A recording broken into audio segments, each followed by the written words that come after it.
حمل کی حالت میں طلاق دینے کا کیا حکم ہے؟ طلاق جس طرح بھی دی جائے ہو جاتی ہے، حالت حیض میں بھی ہو جاتی ہے، حمل میں بھی ہو جاتی ہے۔ حدیث میں آتا ہے ثلاث جدہن جد وہزلہن جد، تین چیزوں میں حقیقت بھی حقیقت، مزاح بھی حقیقت، یعنی اس میں ریورس ہے ہی نہیں، ریورس گیئر ہی نہیں ہے، وہ جب دیں گے ہو جائے گی۔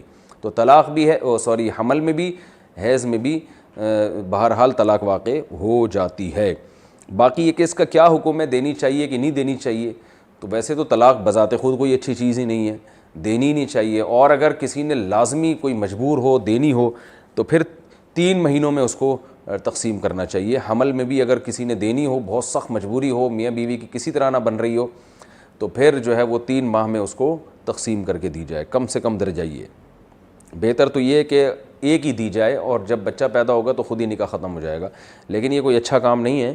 حتی الامکان میاں بیوی میں جوڑ کی کوشش شریعت نے حکم دیا ہے، اور یہ انتہائی آخری درجہ ہے کہ جب بالکل بننے کی کوئی صورت باقی ہی نہ رہے۔